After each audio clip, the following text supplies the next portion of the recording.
Meaning of larney. Larney.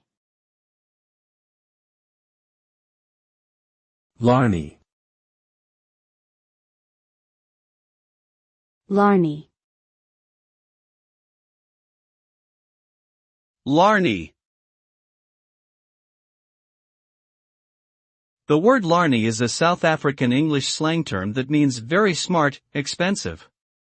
It is thought to have originated from the Isakantho, South African urban slang, word lani, meaning white man, of unknown ultimate origin, perhaps related to Malay rani meaning rich. The word larney is often used in a derogatory way to refer to someone who was seen as being pretentious or trying to be too posh. For example, someone might say "don't be such a larney" to someone who is wearing expensive clothes or driving a fancy car. However, the word larney can also be used in a more positive way to refer to someone who is well-dressed or well-educated. For example, someone might say he's a bit of a larney, but he's a nice guy, to describe someone who is stylish and intelligent.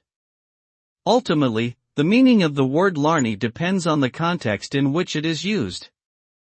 It can be used in a derogatory way to refer to someone who is seen as being pretentious, or it can be used in a more positive way to refer to someone who is well-dressed or well-educated.